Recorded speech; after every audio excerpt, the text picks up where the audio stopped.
Bonjour et bienvenue dans cette nouvelle vidéo de l'agence Webinty. Aujourd'hui, je vais vous présenter et je vais vous apprendre à installer une machine virtuelle sur Mac. J'ai beaucoup de personnes qui me demandent à quoi sert une machine virtuelle, quel usage on peut en faire et surtout comment on l'installe. Alors pour cela, je vais vous présenter deux logiciels, Parallel Desktop et VirtualBox. Donc VirtualBox est sûrement le plus connu, mais Parallel offre beaucoup plus de fonctionnalités. Alors il faut savoir que Parallel est payant à la base, on doit être à pas loin des 80 € par an, c'est une licence qu'on prend une fois, et voilà, on peut avoir les mises à jour, etc. On a un support technique également. VirtualBox est par contre gratuit. Donc si vous regardez ce tutoriel, c'est que vous êtes sur Mac. Donc ce qu'on peut faire tout de suite, c'est télécharger VirtualBox 5.0. Alors moi je l'ai déjà fait en amont. Donc voilà, donc vous cliquez sur ce gros bouton bleu, on arrive ici et vous téléchargez donc VirtualBox pour OS X AMD 64. Donc vous cliquez dessus et ça va vous télécharger VirtualBox. Pour parallèle, bah écoutez, soit vous avez une version d'essai ici, soit vous avez la possibilité de l'acheter là. Donc regardez mes vidéos et vous verrez si ça vous donne envie de l'acheter. Moi franchement je le conseille en tout cas pour une utilisation professionnelle, c'est vraiment très utile. Et bien écoutez, on va commencer tout de suite. Je commence avec Parallel. Vous allez voir que c'est pas franchement compliqué. Donc voilà, donc la Parallel Desktop est activée. Vous pouvez voir que j'ai déjà une machine virtuelle Ubuntu Linux, donc ce qui me permet d'avoir vraiment un environnement de test très proche d'un serveur dédié pour pouvoir faire des tests, des configurations, voilà, pour télécharger des paquets, pour voir s'il n'y a pas de conflit entre différentes distributions aussi. Voilà, c'est vraiment sympa pour tester avant de passer tout un site, par exemple, en production. Donc nous, ce qu'on fait, c'est on fait le petit plus pour ajouter une machine, donc nouvelle machine virtuelle. Vous voyez que Parallel nous propose, par exemple, de télécharger Chrome OS, Ubuntu, Android assez facilement. Tout ça, c'est gratuit, une fois qu'on a acheté bien sûr le logiciel. Nous, ce qu'on va faire, c'est installer Windows ou un autre OS. Alors, moi, j'ai ici sur le côté une version de Windows 8.1 Entreprise déjà téléchargée. On peut en trouver assez facilement sur YouTube. Des fois, elles sont de bonne qualité, des fois non. La mienne est de très bonne qualité. Cette version marche très bien. Je vais essayer de la mettre en ligne pour vous. Je vais essayer de la partager. Je ne sais pas trop comment je vais faire parce qu'elle est vraiment lourde. Elle fait 4 Go. Je ne sais pas trop comment je pourrais la mettre en ligne. Mais bon, si j'y arrive, je le mettrai dans la description et je vous le ferai part. Donc voilà, donc installer Windows, on continue. Donc là, il a repéré que j'ai cette version Windows 8.1 sur mon ordi. Normalement, ce qu'on doit faire, c'est localiser manuellement. Et j'ai ces trois options. Ou bien le fichier ISO, il est sur un DVD, ou bien il est sur mon disque dur, ou bien il est sur un lecteur USB. Moi, il est sur mon disque dur, donc en fait, je le glisse. Et c'est parti. Je fais continuer. Ok, donc moi j'ai une installation express, pas besoin de licence, donc c'est pour ça que je vous dis que cette version marche très bien, c'est très utile.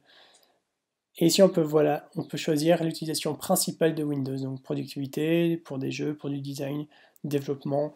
Moi je vais faire une installation classique de Windows, donc productivité. Je peux choisir si je le veux comme Windows 8 ou Windows 7, bien sûr je le veux comme Windows 8. Le nom de ma machine, bah écoutez, moi je vais l'appeler entreprise puisque c'est la version entreprise. Je continue. Là, il va me créer la machine. Alors, franchement, c'est assez rapide. On va attendre un petit peu.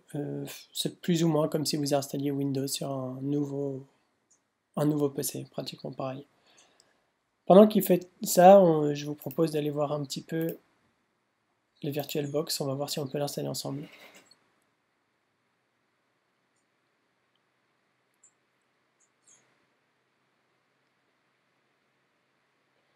Alors, ok, il s'ouvre.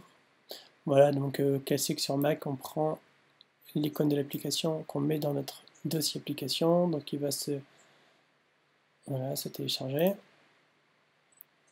Ici on voit qu'il est bien en train de commencer le programme d'installation. VirtualBox, il doit être dans mes applications. Il est là. Ok, d'accord. Il est là, ouais.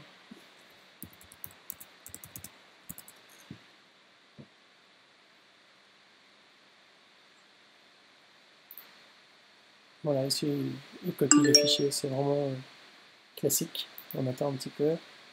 VirtualBox a réussi son installation. Voilà. On a ici cette icône.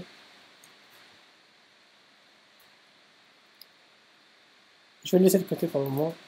On va essayer de se focus sur Parallel.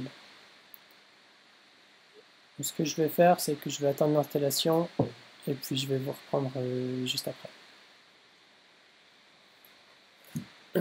Bon voilà, donc l'ordinateur doit redémarrer. Bon, pas l'ordinateur, hein, la machine virtuelle.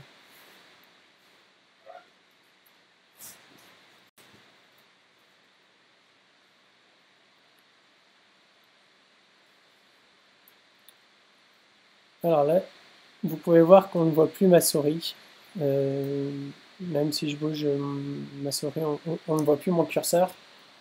En fait, il était marqué en haut. Il faut faire CTRL-ALT pour libérer le curseur. Donc si je fais CTRL-ALT, voilà, j'ai ma souris qui réapparaît. Vous allez voir que les applications peuvent vraiment se fondre entre les deux OS. Et c'est ça qui est sympa, c'est ça la force de Parallel Desktop. Parce que Apple, par défaut, propose une option pour avoir Windows et Mac. Le seul problème, c'est que si je veux utiliser Windows, il faut que je redémarre, il faut que je boot sur Windows, et là, je peux utiliser Windows. Si je veux réutiliser Mac, il faut que je redémarre mon ordinateur, que je boot sur Mac, et que je l'utilise. C'est vraiment pas pratique. Là, on a vraiment les deux OS en même temps. Et j'allais même vous dire, on a même 3 OS, parce que si je veux démarrer Ubuntu maintenant, j'aurai Windows, Mac et Linux en même temps sur mon ordinateur.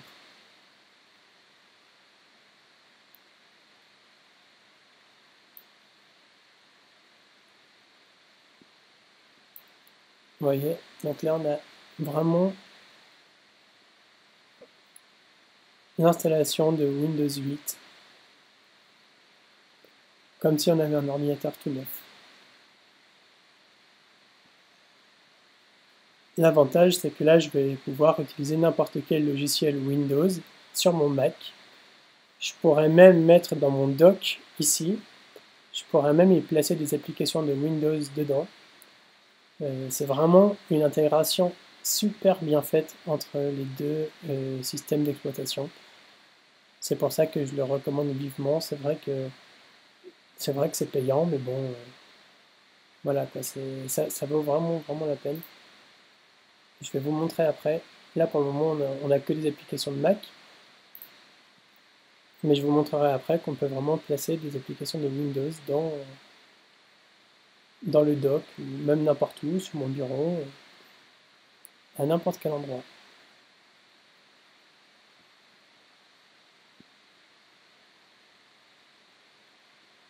Et je pense même d'ailleurs que dans Safari,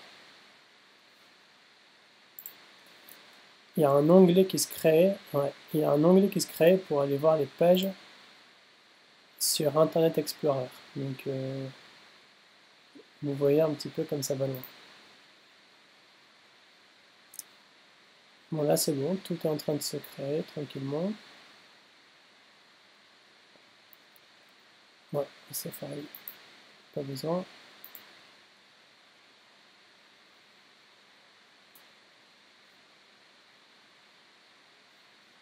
Alors regardez un petit peu ce qui se passe là.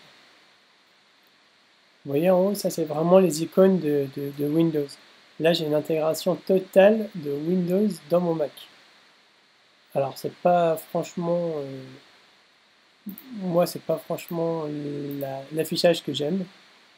parce que c'est un peu compliqué de s'y retrouver. Au final, hein, on ne sait plus ça c'est quoi, Windows ou Mac, non.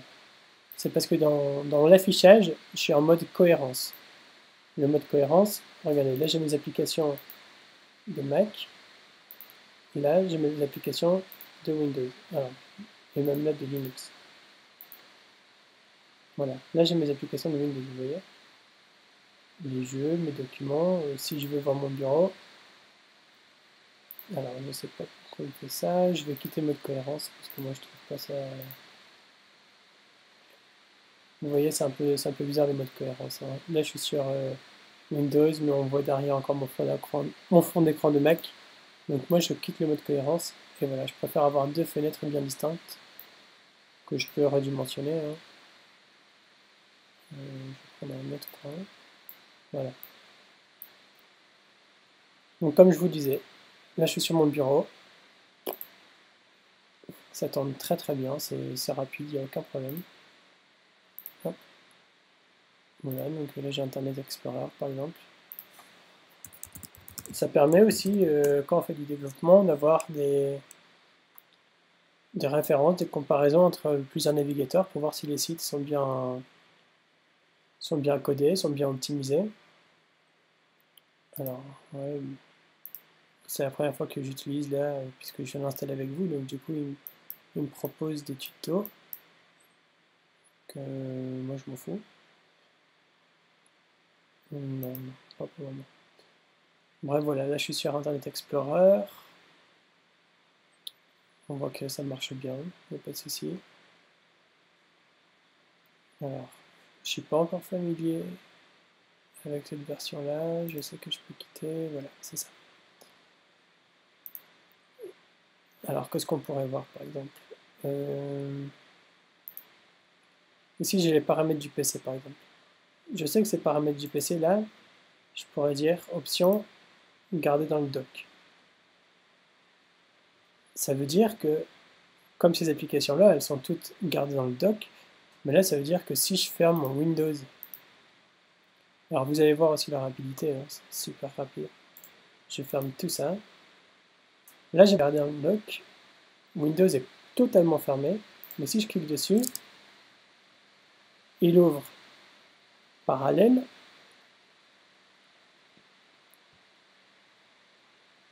Il reprend Windows et il m'emmène sur les paramètres du PC.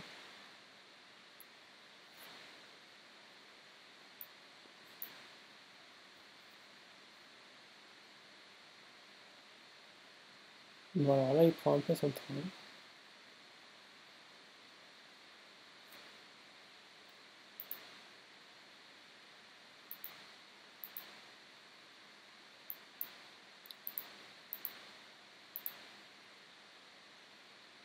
Bon, normalement il aurait dû m'emmener là. Voilà. Donc voilà, on peut voir que ça marche bien. Là, franchement, en quelques minutes, j'ai un Windows 8 fonctionnel. Je sais pas trop ce que je pourrais vous montrer de plus sur Windows 8. Moi, j'ai pas un Mac pour utiliser Windows tous les jours, hein, donc voilà, je sais pas trop ce qu'on peut faire. Pas grand chose quoi, hein, calendrier. Ouais, ok, il faut passer en compte Microsoft, j'ai pas du tout envie. Voilà, bon en fait,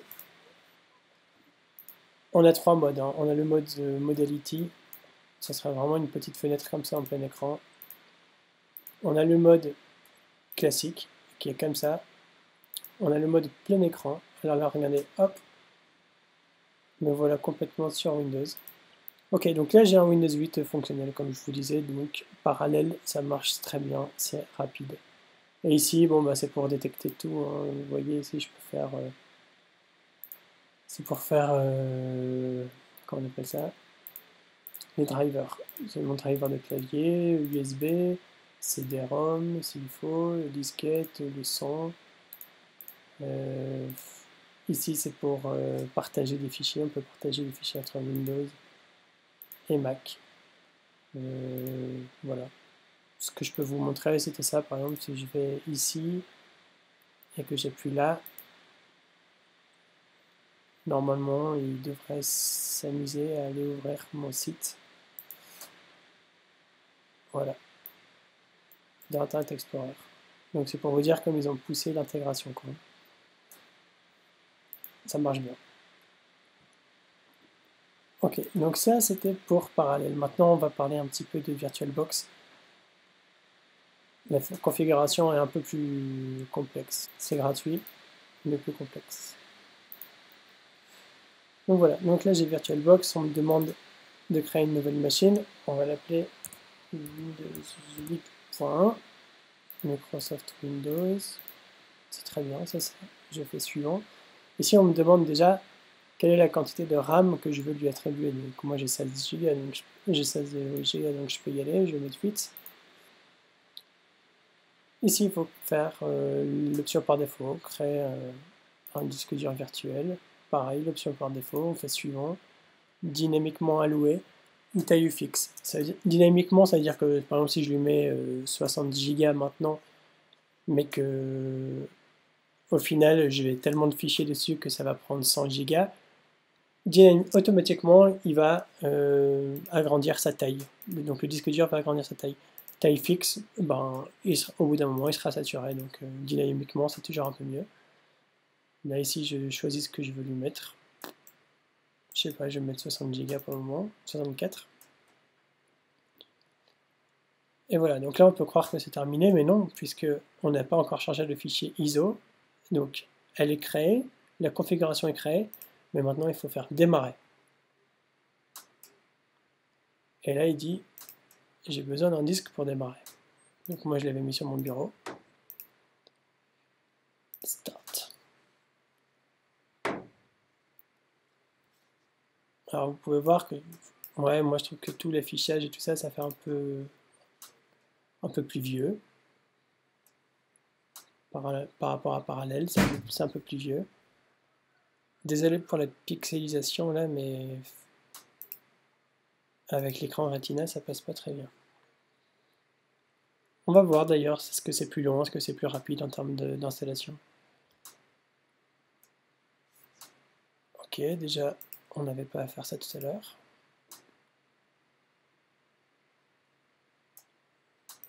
Bon, moi je vais faire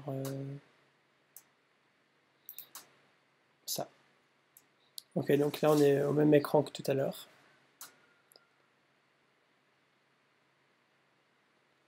Et je vais faire exprès de le laisser pour voir un petit peu le temps que ça prend. Pendant ce temps-là, je vais vous parler aussi d'une future vidéo à venir. Vous le savez, j'ai fait une présentation du thème X sur WordPress. Alors c'était qu'une présentation, vous inquiétez pas, je vais vraiment faire la vidéo.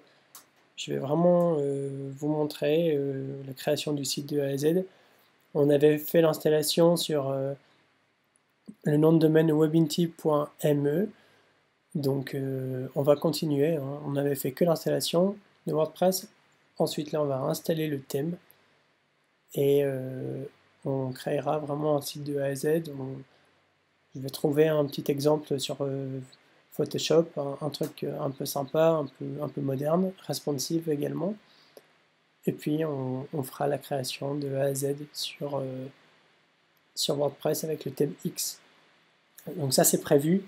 Je vais essayer de faire ça assez rapidement parce que voilà, la présentation elle a déjà été faite, donc je pense qu'on peut passer au reste. Mais cette vidéo sur les machines virtuelles, je voulais vraiment la faire parce que beaucoup de personnes me demandaient à quoi ça sert la machine virtuelle, quels sont les avantages, etc. Bah voilà, je vous ai montré un petit peu, savoir Windows dans Mac.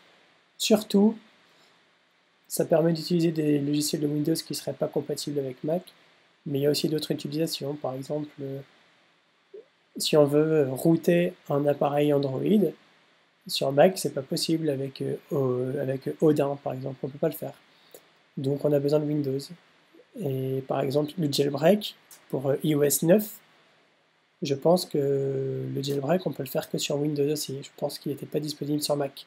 Donc voilà à quoi ça sert un petit peu Windows.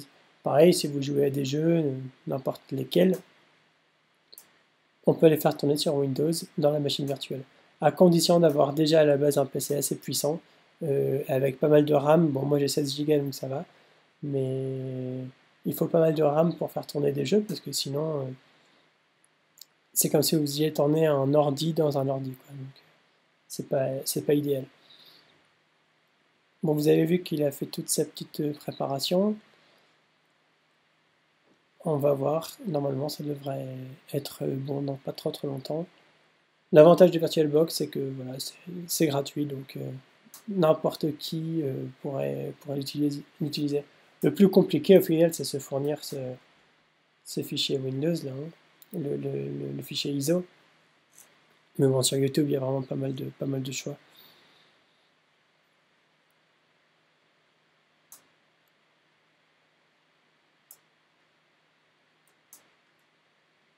Ok, donc là ici on a vraiment la même config, en tout cas le même aspect que si on achetait l'ordi neuf. On n'avait pas ça du tout à l'heure sur Parallèle, donc c'est intéressant.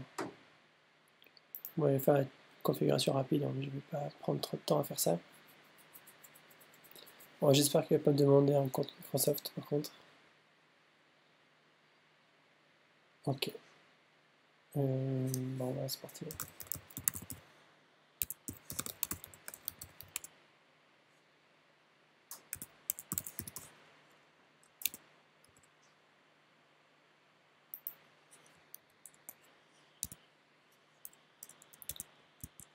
Ouais, ok. Alors, au cas où vous n'avez pas remarqué, là je vais faire le arrobas du Mac. Et bien entendu, ça marche pas puisque lui, il cherche un clavier Windows. Alors, il faut que je me rappelle comment faire arrobas sur Windows.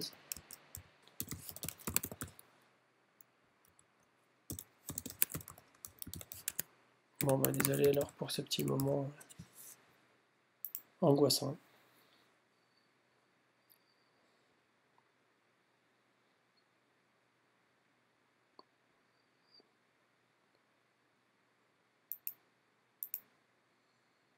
Non, c'est des fous. Ouais.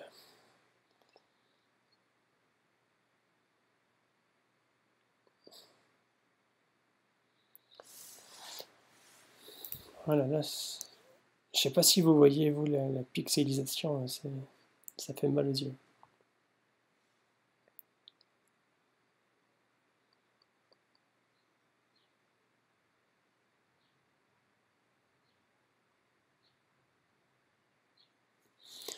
Allez, ouais.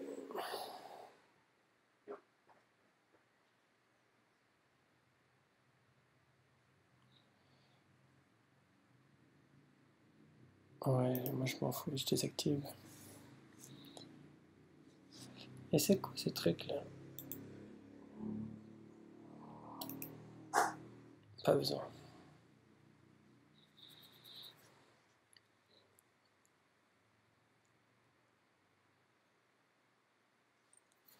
Ok, donc ça m'a l'air bon. J'ai bien entré mon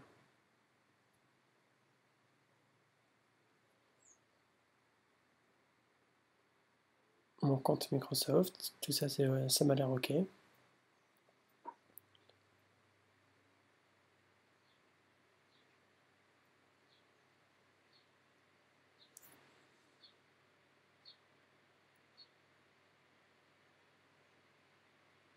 Bon, sur VirtualBox, c'est pareil, hein, vous pouvez configurer vraiment beaucoup de machines, il n'y a aucun problème.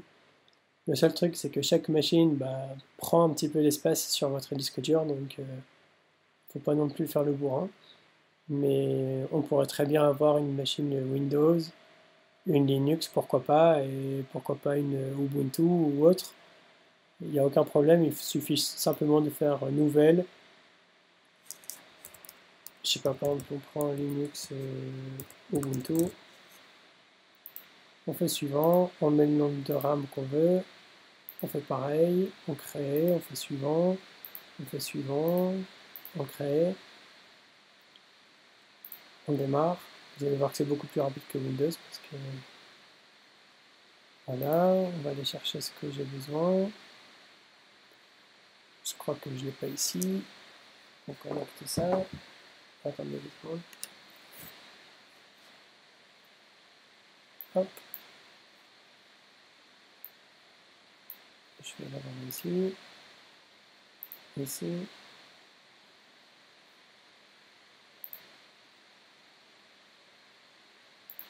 Là. Là. Là.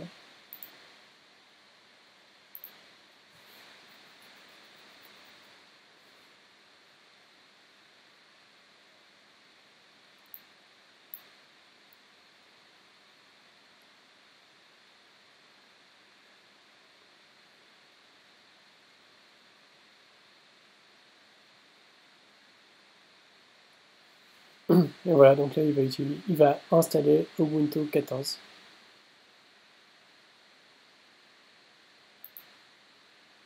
Ok, ça n'a pas l'erreur. Ouais.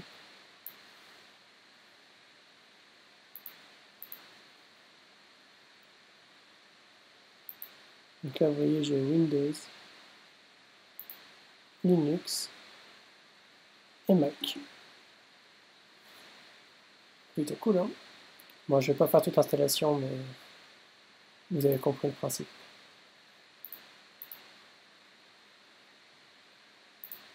Je vais la supprimer direct.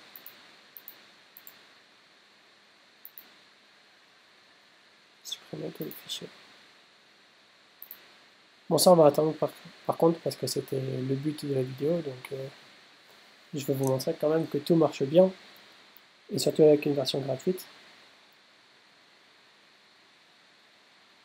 Je pense qu'on peut faire ça aussi pour Windows 10, hein. Moi j'ai pas encore cherché, mais la Windows 10 est quand même plus sympa que le Windows 8, donc je pense qu'il y a moyen, il suffit juste de trouver le fichier ISO et puis on peut faire quelque chose de vraiment cool.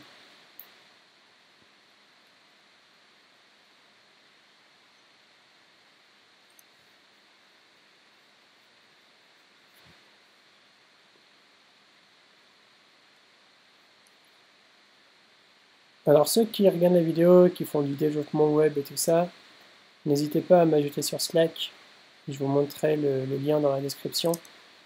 J'ai fait une channel exprès pour YouTube, donc n'hésitez pas, hein, ceux qui connaissent Slack et tout ça, on peut discuter, on peut parler, pas mal de choses à se raconter, je pense.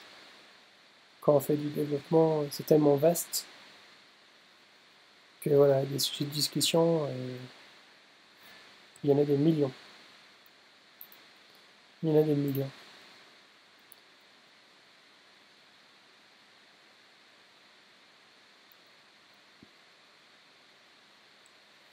Ah là là, c'est vraiment long. J'avais essayé de faire une install en SSH, mais bon, malheureusement, là c'est aussi lent. C'est aussi lent, donc voilà. Peut-être que je couperai cette partie, je sais pas. Peut-être que je vous laisserai tout.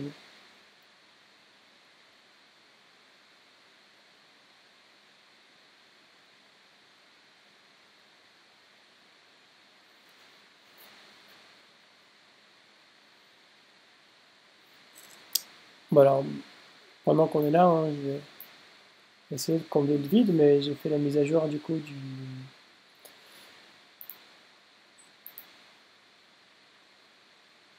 El Capitan. Et bon, c'est vrai que ça marche bien. C'est vrai que c'est pas mal. Si je mets ça par exemple, et par exemple ça, alors là justement c'est une fenêtre de VirtualBox un peu toute pourrie.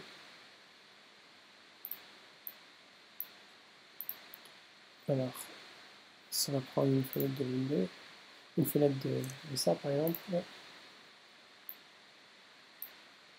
Ça et ça. Et là ça va bien marcher.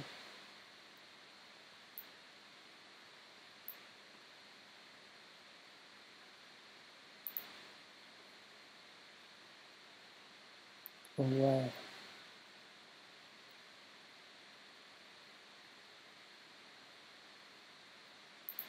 Voilà, vous pouvez voir aussi mes réalisations.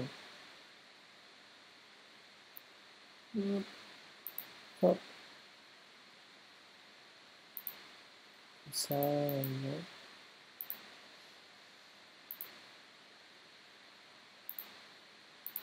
j'imaginais pas que ça allait être celui-là.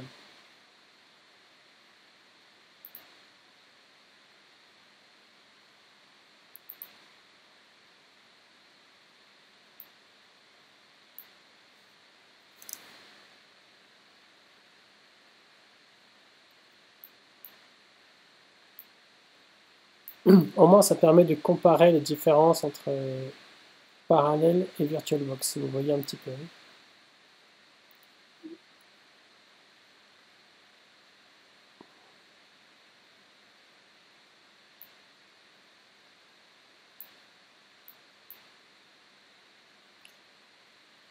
Alors, VirtualBox, si vous voulez que ça marche bien, par exemple, si je redimensionne la fenêtre, si vous voulez que ça prenne toute la fenêtre, il faut ajouter des guest additions. Et les guest additions, je crois qu'on peut les télécharger quelque part par ici. Je vais regarder ça tout de suite.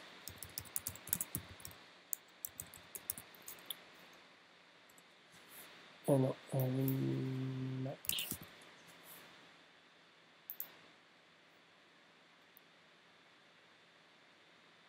Je vais regarder où est-ce qu'on peut télécharger ça.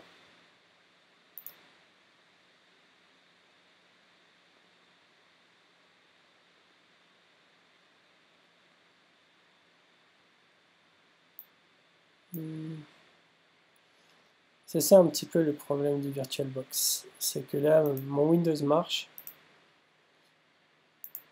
Pas de problème, hein, il marche, ça, il n'y a aucun souci. Mais vous voyez, par contre, c'est vraiment pas top comme affichage. Donc moi, je vous conseille vraiment le Parallel Desktop. Voilà, bah écoutez, pour les virtuels, non, pour les guest editions, je vais regarder. Je sais qu'on peut les télécharger quelque part, puisque je l'avais déjà fait à l'époque quand j'utilisais VirtualBox. Mais où? Où c'était? Guest Additions, VirtualBox.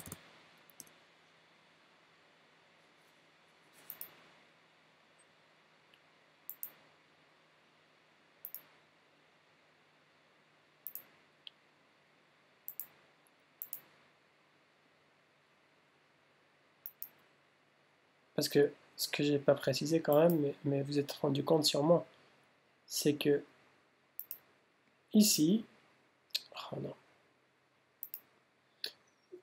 dans VirtualBox, vous avez vu que là j'ai un environnement bien différent de mon Mac. Ça n'a rien à voir, les deux ne sont pas combinés. Là j'ai vraiment un environnement Windows avec mes fichiers Windows à l'intérieur, alors que parallèle, ça me permet d'avoir les deux en même temps. Et là regardez ma souris, c'est un peu tout pourri quoi. Regardez, j'ai ma souris de Mac qui est noire, la Windows qui est blanche en dessous et qui essaye de la suivre. Et voilà, moi je voulais quand même vous présenter les deux solutions. Écoutez, si je trouve un lien pour les additions invitées. Ah, attendez, peut-être ici.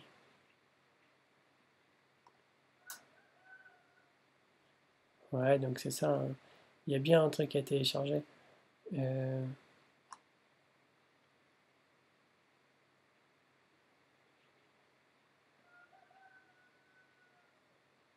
Ouais, moi je veux bien. Mais ça serait cool de foutre un lien, quoi. Je vais faire précédent.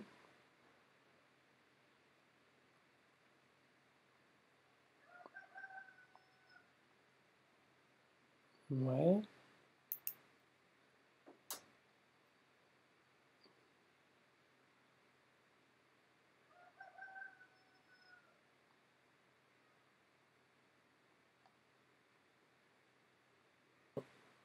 j'ai pas du tout, je me souviens plus du tout comment on fait ce truc-là. C'est pas forcément compliqué, mais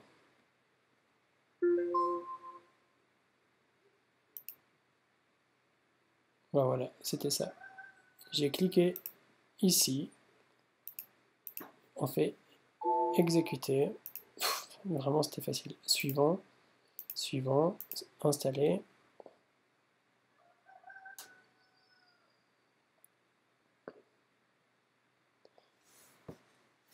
Ok. De toute façon, celle-là, elle va être détruite juste après le tuto, donc il peut installer ce qu'il a envie. En fait, là, il installe tous les drivers. Allez, vas-y, redémarre maintenant pour voir. Et là, maintenant, ça va me permettre d'avoir normalement une fenêtre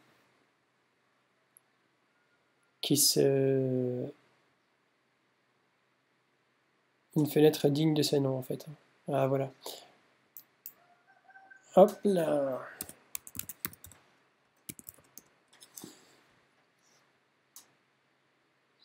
Vous avez vu? Là, maintenant, si je fais ça, on a les petits coins blancs, mais normalement... Voilà. Ça prend son temps, mais ça marche. Donc voilà, ça c'était les invités add-ons qu'on trouve ici. Donc on peut faire du drag and drop, c'est ce qu'ils disent, hein, entre différents fichiers, par exemple un fichier Mac et un fichier Windows. Je vous assure que ça marche pas bien. Et ils disent, ah, on peut partager des fichiers, des dossiers, parce que là c'est un peu embêtant par exemple. Là je suis enfermé dans mon environnement Windows et ici je suis enfermé dans mon environnement Mac. Je ne peux pas communiquer entre eux. La seule façon de faire ça, je vais vous le montrer parce qu'on est là pour ça, il faut éteindre sa machine. Ici, là, je choisis bien Windows 8, elle est bien éteinte, je fais configuration, j'ai dossier partagé. Et là, en fait, il faut ajouter un fichier, il faut mettre le chemin du fichier, donc il faut faire autre. Et là, on va dire, par exemple, qu'on veut partager le bureau. Je fais choisir. Il faut faire montage automatique. OK. OK. Démarrer.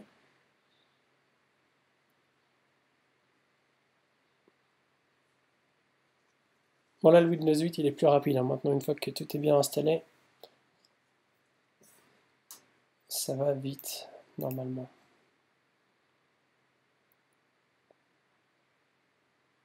Ok. C'est parti.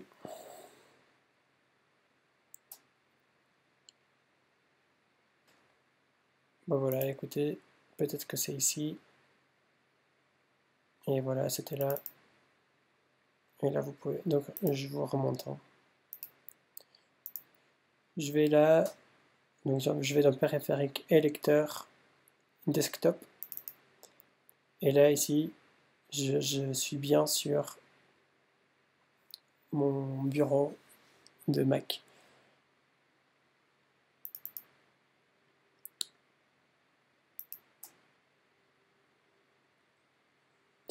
C'est ça, ouais, c'est ça.